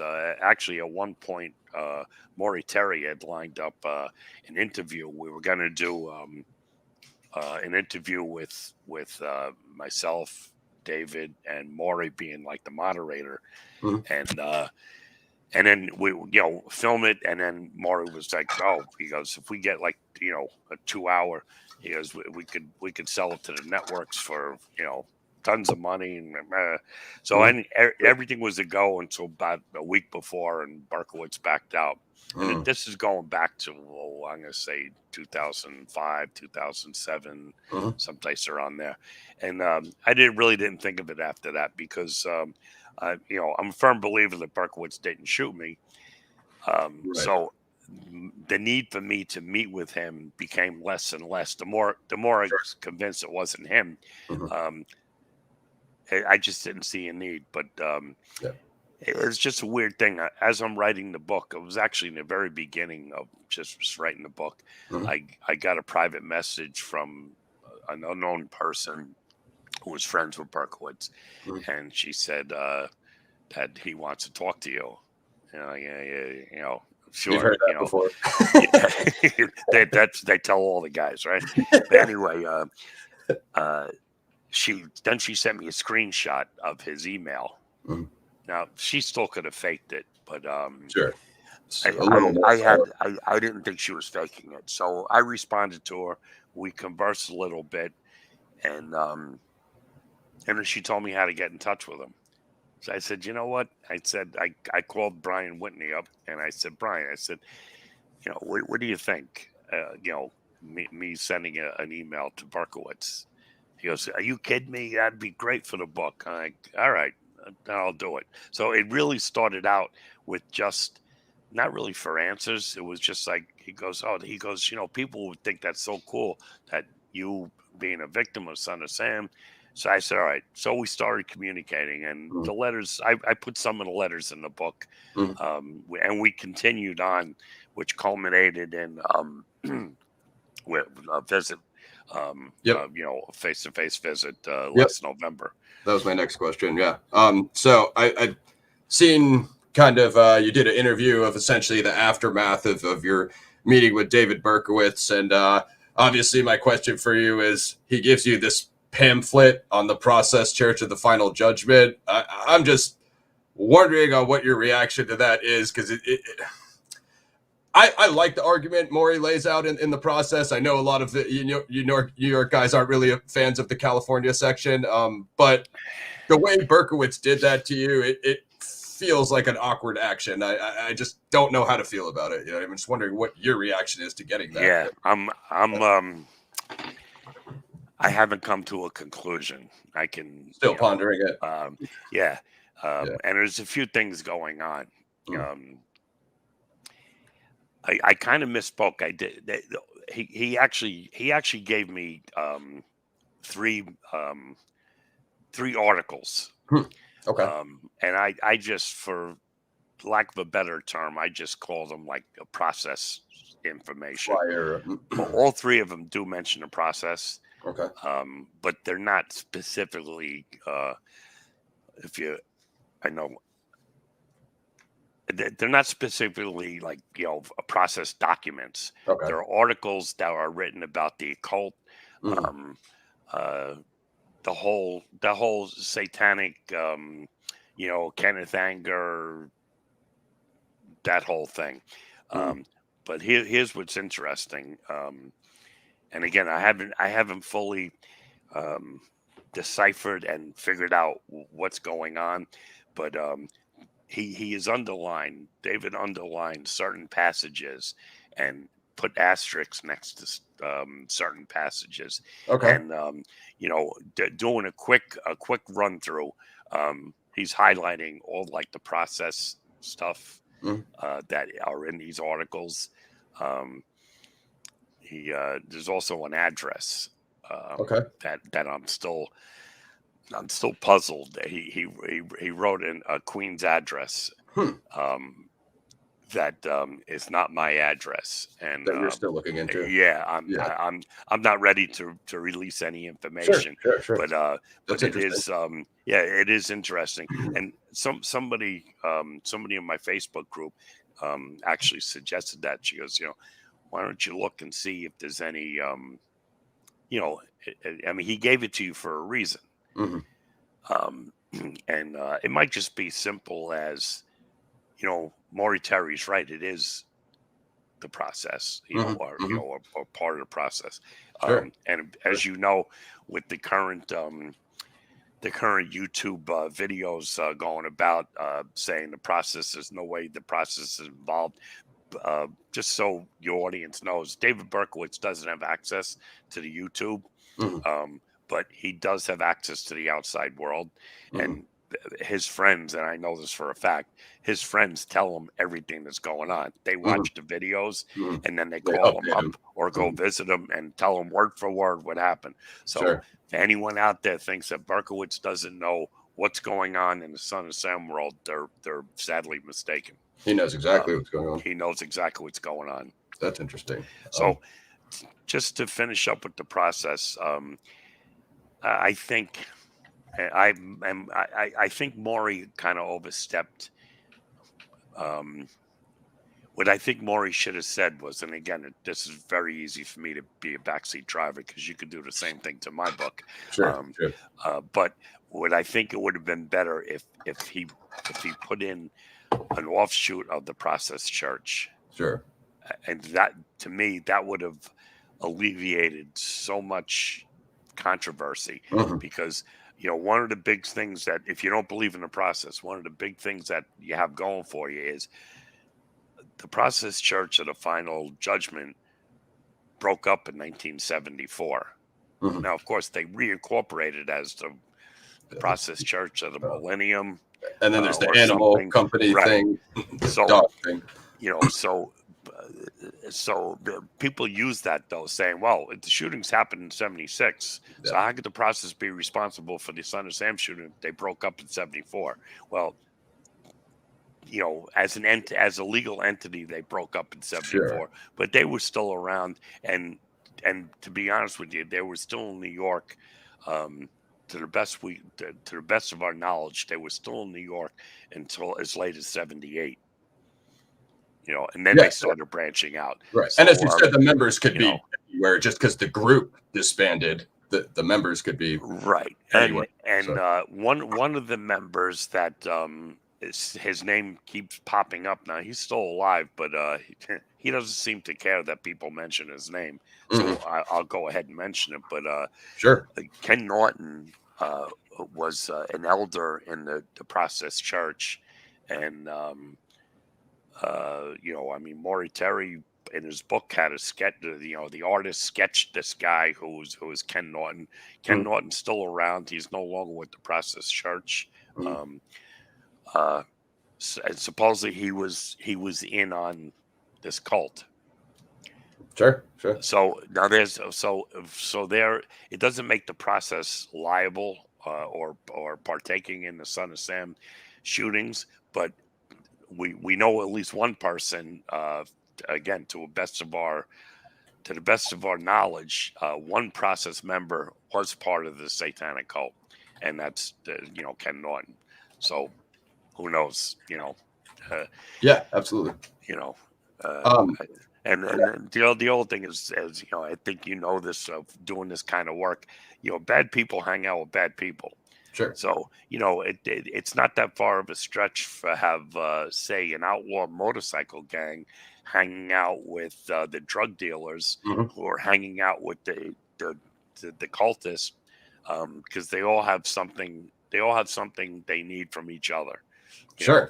Be it security or whatever. So absolutely, it's very it's not a stretch to say, wow, these very different types of people all seem to get together, and it's like, well, yeah, that's the way life works. Yeah, bad people hang out with bad people. Absolutely, yeah. I did have a couple process questions, but you gave some excellent insights there. I'm going to go and straight to, because you mentioned it in your book, and of course, this is a good portion of the Ultimate Evil, albeit towards the end of the Ultimate Evil, but the Roy Radin situation of him coming from New York, going to California. He's involved in this cocaine cartel that you alluded to there, and then he's essentially killed. And honestly, I'd say that this was not one of the bigger leaps. I think SOS connected to Zodiac is a much bigger leap than Roy Radin, because he was out there in New York. He was at least semi-locally to where this stuff was going down. And as you just said, at the very least, even if this guy is he's involved in cocaine trafficking, or at least was a high user from what I've read in the material, is if he's just getting his cocaine and getting his prostitutes, and he's as you said, rubbing elbows with these other cultists or Satanists or whatever, as long as he's getting what he wants out of the situation, you just said, I really don't think he cares about these murders going on, or whether or not he gets connected to it, as long as he doesn't go down for it. You know what I mean? You're talking about Roy Radin. Yeah, that's okay. Yeah. So, because you mentioned in the book, do you have any? Yeah, I can. Anything? Wow. Let me see. Where do I start with this? As far as let's talk about Roy Radin in New York. There's a lot of, again, it's all circumstantial. It's he said, she said. But the story goes that, let's start with the stuff we really do know. The prison informant mentioned this guy, RR. Is that Vinny? Or is it Vinny? Maybe it's a name. I don't know. A pseudonym. By the way, Vinny is a real guy. Okay, sure. It's some people think Maury just made up fictitious. They love saying prison. that. Yeah, he actually is a real guy, because I saw it. I just know it. There you have it, folks. Take my word for it. So Roy Radin, it's been well known in New York that first of all, he used to walk around the Hamptons in his mansion, by his mansion, with a black cape and like a staff. Doesn't make him a satanic worshiper, but there's one piece of odd way to dress. Yeah. Well, he was. I'm not even so sure he was involved in the satanic aspect of it, but he certainly was involved in the kinky sex aspect of it. That's what I was saying. Yes, because there's stories, and this is, forget about Son of Sam. If you know anyone in the Hamptons, when they were younger, they were pizza boy deliveries. Truck drivers would say the same thing. They'd go to the house and they'd knock on the door, and a dominatrix would answer the door with a 70-year-old man on his hands and knees with a chain around his neck. If you can look up the whole Melanie Haller incident, who people got convicted. They drugged her, raped her, and put her on the Long Island Railroad back to Manhattan. So all this is true. Yes. And now the rumor has it, and again, this is I don't have the source for it, Maury Terry, but I don't know what his source is. Sure. That Roy Radin is the one that requested the snuff film be made of the Moskowitz shooting. And supposedly his right-hand man, Mickey Dean's, was Davinko. His real name is Davinko. Was in the van, just basically overseeing the operation. And of course, Ron Sisman, who was a videographer and a drug dealer and a photographer. He was the porno guy, right? He was making underground. Yeah, he's the one that did the filming at the behest of Radin? Roy Radin. Now, the information I kind of misspoke because this wasn't Maury Terry, but Sure. Jesse Turner, who was a prisoner, one of Maury's prison informants. He was in jail for bank robbery, but he was also loosely associated with the process. Mm-hmm. He lived with Robert Mapplethorpe and Patti Smith for 2 years, and so Turner told Maury that this is the way this whole thing came out. Radin went to Mapplethorpe saying, "I want to film." He got Sisman to do it. They film it, and then now they want to get rid of Sisman because he's got the tapes, and they hired these two guys to ransack the apartment looking for the extra. Supposedly there was 4 copies of the tape, and they put a bullet behind Sisman's head and his girlfriend Elizabeth Platzman. Mm-hmm. Both those guys are dead. The cops know who did it, but they're both dead, so it doesn't really matter. But that's the story of Roy Radin, East Coast. Sure. So I'm not really sure. In my personal opinion, I don't think the Son of Sam had a lot to do with Roy Radin getting killed in California.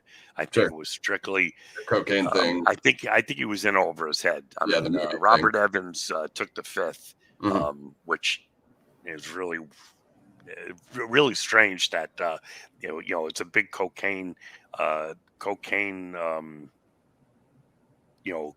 deal gone awry. Yeah, Empire. He winds up Radin winds up getting killed, and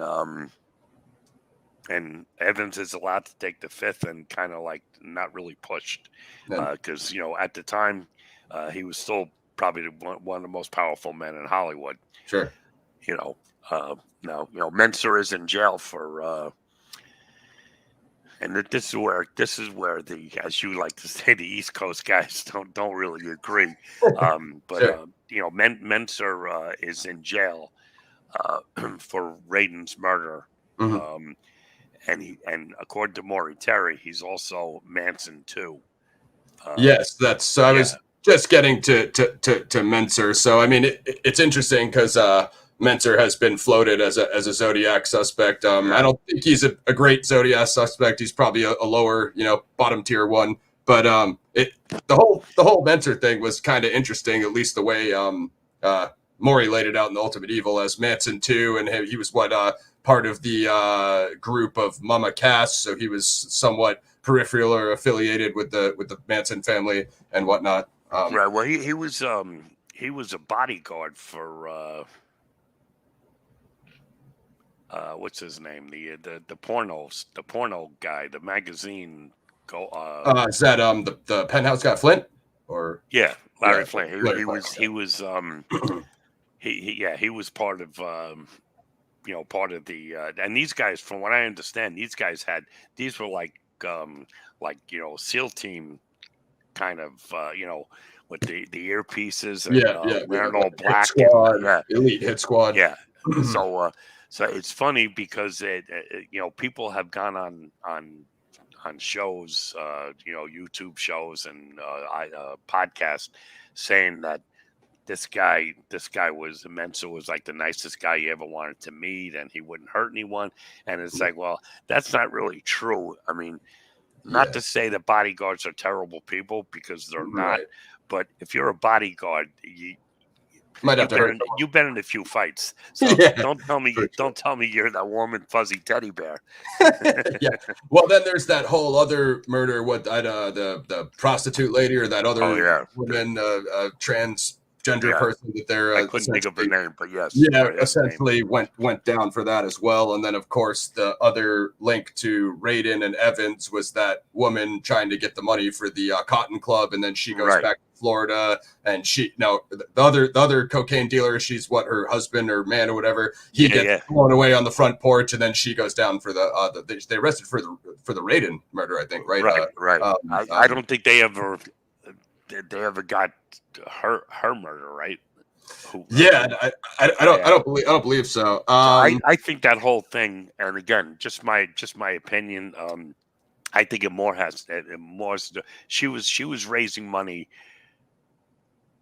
through the cocaine to be part of the Cotton Club project, right? And I maybe Radin just got a little bit too frisky, and or he saw that he was going to be she was going to come up with the money before him, and Evans was going to go with her. Right. But that's why I had a real hard time connecting it. I'm not saying Maury's wrong, but like I tell everyone, come up with come up with some evidence, and we could look at it. But I don't think Maury came up with, in my opinion, didn't come up with substantial evidence to tie Son of Sam to the Cotton Club. Sure.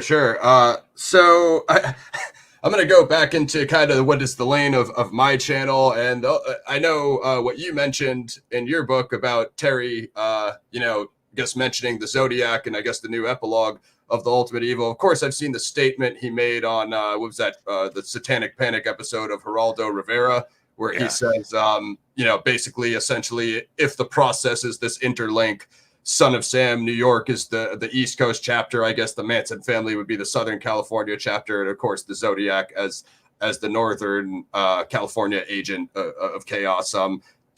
Can you just reiterate for me what he said in that epilogue about the Zodiac? I'm just wondering because I'm a Zodiac guy. I know you're not fully invested. Was it essentially just that he was a process agent? Yeah, to be honest with you, most of my communication with Maury having to do with the Zodiac was like private emails and stuff. Sure. Like I remember sending me one of the ciphers and saying, see if you can make heads or tails of it. No, I'm not a math guy either. We got a bunch of Zodiac ciphers. But what I did find interesting is, as you pointed out, I mean, Maury was not a guy to say, leave me alone. Like we were friends. So like if he told me, look at this, I had to at least pretend I looked at it. You know what I mean? And it wasn't worth the effort to argue with him over something like that. Gotcha. But what I did find interesting with the Zodiac, as far as the connection with Son of Sam, is you mentioned it earlier. It was mostly couples. The letters, taunting the letters. So they, and it was handguns being used. Those are pretty. Those are interesting points. It's like the same MO almost. I mean, to me, well, to me, it's not enough to tie in. Sure. I understand that. But you know what? Anything's possible, and I've learned, certainly dealing with this case, I've learned not to close any doors. I mean, I could disagree with you, but like I said, I think I'm fairly open-minded. If someone comes to me and says, "Look at this," if someone came to me and said, the Zodiac was used in three shootings, he was using a 44, I would definitely.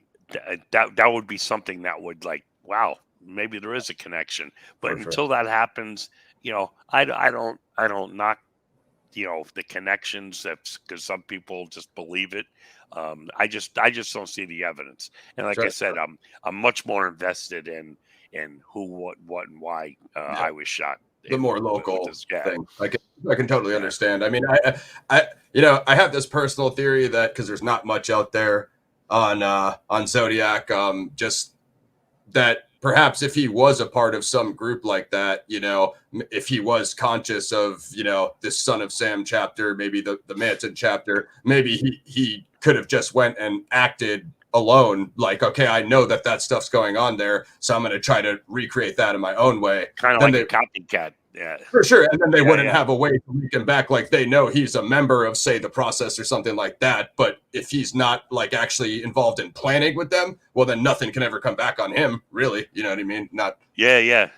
It's just my own personal theory. Again, I'm no Maury Terry. I'm a guy on the internet. Well, you know what? It's and again, I know about the case, but I Sure, haven't done any deep dives. sure. But there's I know you had Professor Haran on, who is my understanding. He says the whole thing was a hoax. Yeah, that's his theory. Is That's his theory. And somebody then was I got writing another letters. guy, another Jack Myers, who says who actually both of them are part of my Facebook group. But Sure. Jack Myers says that he's cracked he's cracked the code.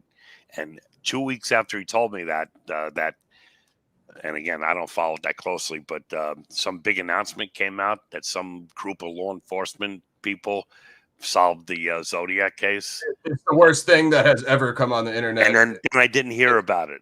Yeah, So those I got to assume I have to assume it was kind of a farce. those guys are imbeciles. Their suspect is Gary Francis Post. I can spend almost 0 seconds on this. The Zodiac composite sketch essentially has forehead wrinkles that you'll see when I scrunch my head right there. They say Right. Gary Francis Post had four forehead wrinkles, therefore he's the Zodiac. That's Oh about all. wow. That's about all of their evidence. It's the worst case that has ever been laid out in Zodiac history.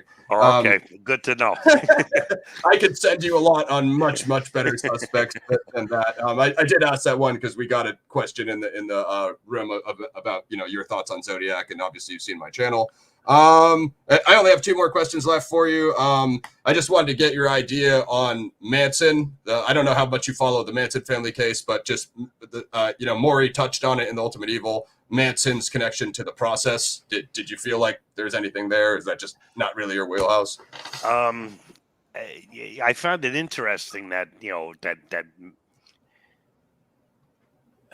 uh, there's a lot. Let's put it this way: there's a lot of evidence showing that that Manson was at least influenced by the process, if not a member. And one, one is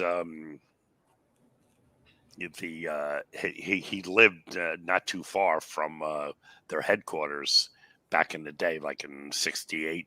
I'm not sure, in San Francisco.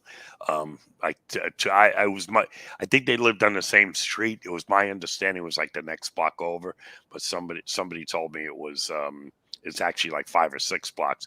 But still, 5 or 6 blocks is not that far away.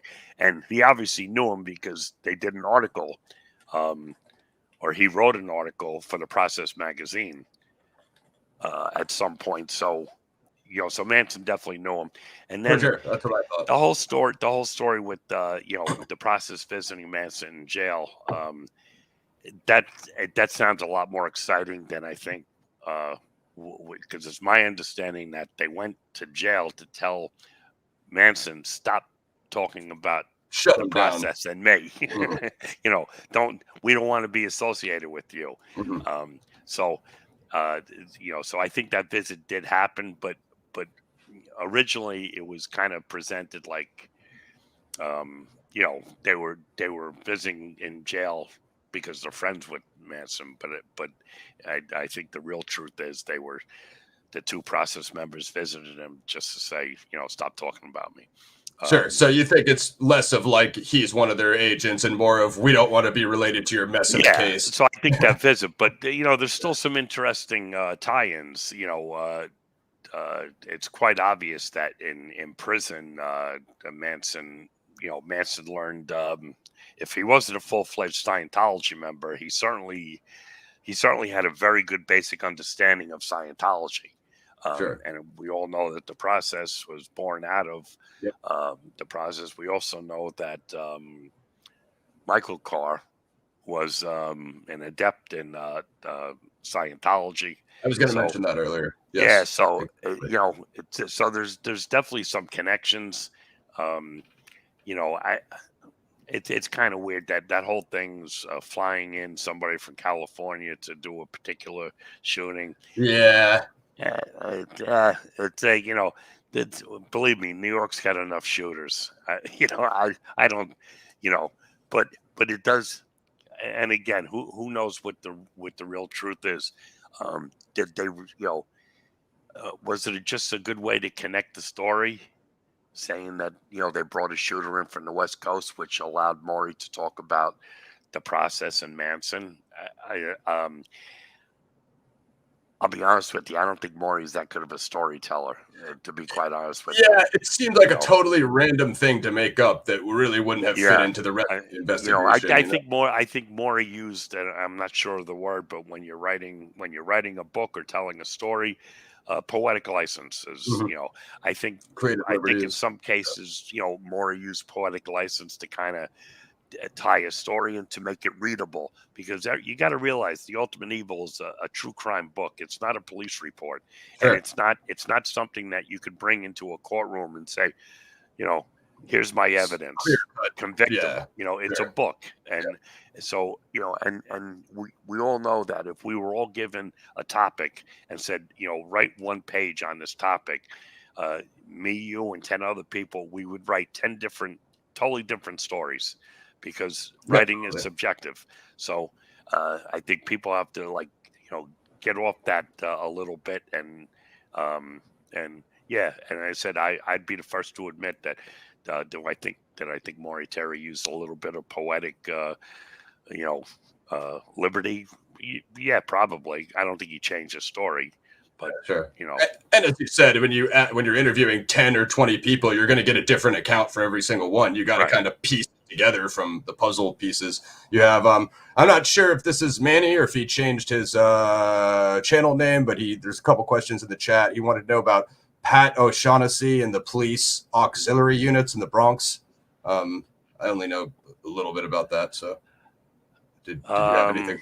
I'll be honest with you. I don't know much about it. What's the actual question? I'm just looking now. I just turned on the comments. Got a number of questions. And he said, ask about Pat O'Shaughnessy and the police AUX units in the Bronx. I think that's, if I'm not mistaken, Manny, that's related to your interview with John Comparetto and those guys. Yeah. I don't know. I don't know much about it, except for what I learned from Manny and his interview. I hopefully I'll be in touch with Comparetto in the near future. Awesome. I think I might be able to help him out on something he's looking into. Nice. As far as O'Shaughnessy, same thing. I mean, O'Shaughnessy is going back to the Lamino DeMasi shooting. There's two pictures. It's two sketches that look similar, but one has the part on the right side, one has the part on the left side. Mm-hmm. Well, for the longest time, I thought they were both John Carr. Mm-hmm. And they just the person describing it put the part in the wrong side. Well, it turns out that one of them is John Carr, but the other one is O'Shaughnessy. Oh wow, that's interesting. That's what they're saying. He's I don't think he's with us anymore.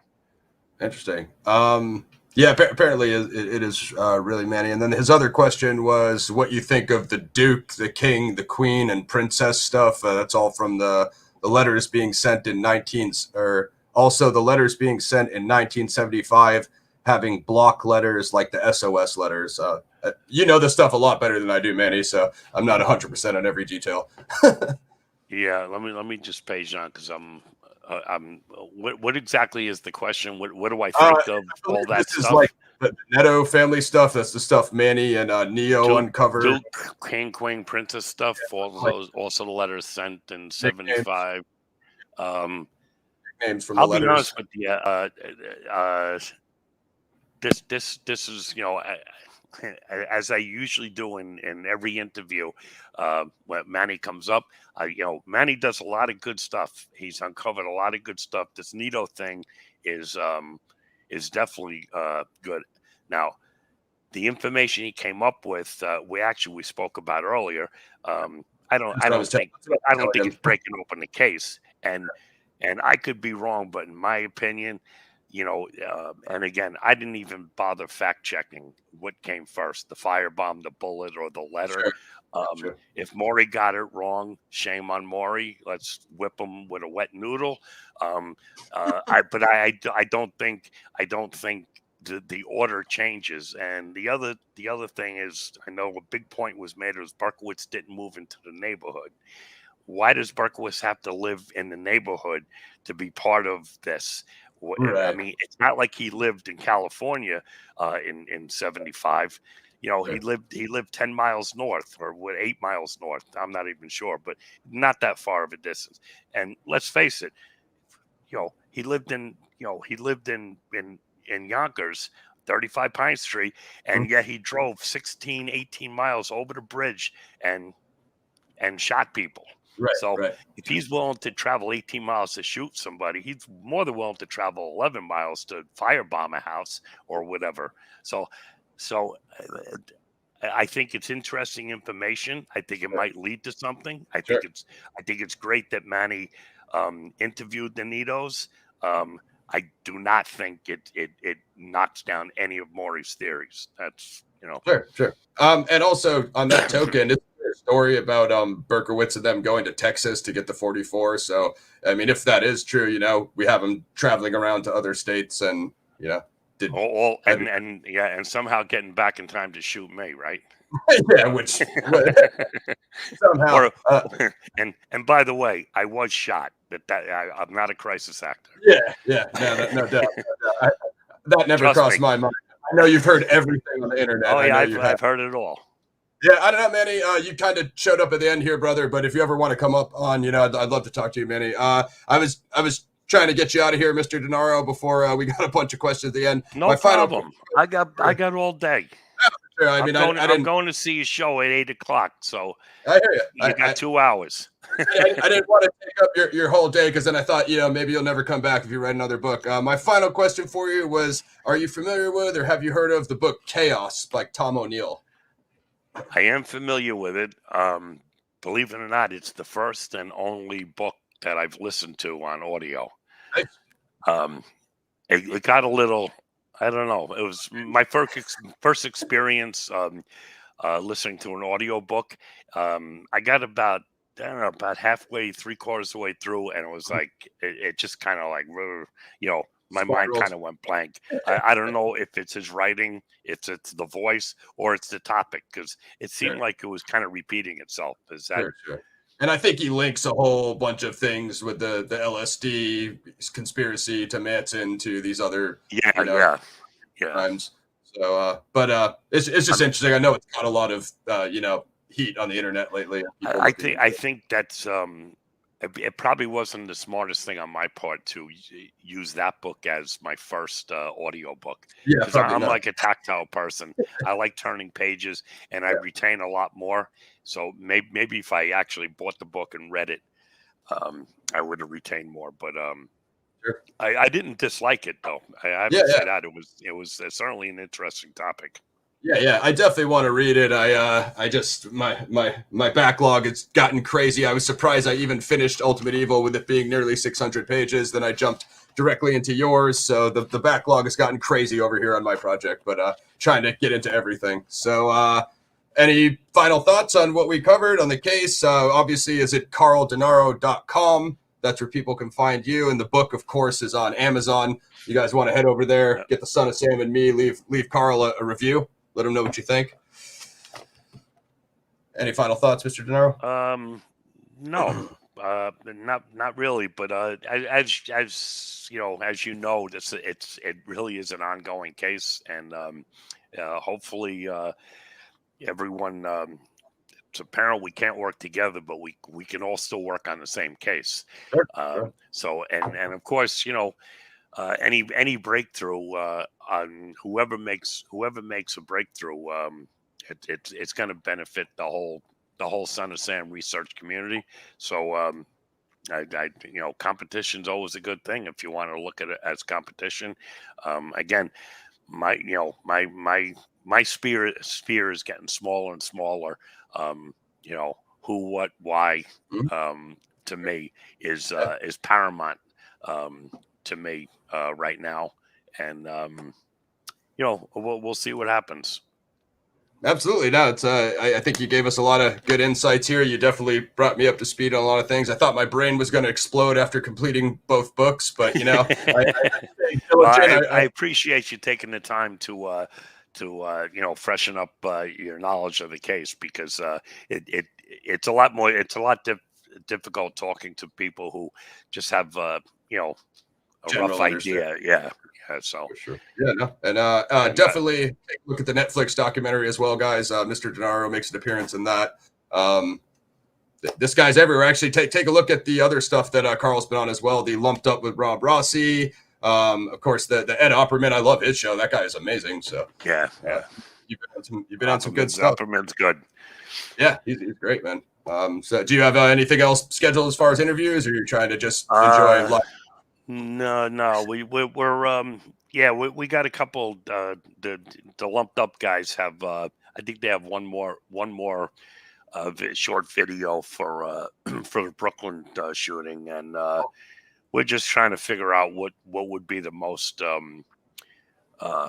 what would be the best subject to tackle. Sure. I wanted to finish off the shooting sites. I'm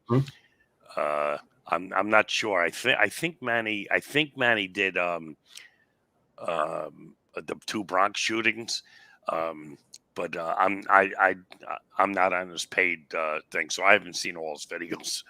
Sure. If it's on YouTube, I watch it. If it's not on YouTube, I don't watch it. So I think we might just do a quick recap of the 2 Bronx shootings. Sure. Yeah, I enjoyed watching you. It was cool seeing you guys out there and kind of actually seeing the location. You guys giving your breakdowns and stuff. I thought that was interesting. Right. So and then after that, what I'd like to do is the information that Berkowitz sent me on basically the occult and the process. I'd like to do a show on that. I'm just not sure where we're going to go with it or how we're going to do it, but that's. Hopefully we'll have something in like a month or 2. Nice. That'd be awesome. That'd be definitely interesting. Well, appreciate you sharing your time. You gave us some amazing info on this case. And again, my channel knows I'm a Zodiac guy, but now I got sucked into the Sons of Sam. Now I'm in both places. So now you can't get out of it. My free time is gone. It's just a distant memory at this point, but it's the Son of Sam and Me, why I wasn't shot, by David Berkowitz, by Carl Denaro, Brian Whitney. Guys, make sure give him a review on Amazon and support the book. And of course, carldenaro.com is that the main place to find your material? Yeah, I'm easy to get in touch with. Cool. All right.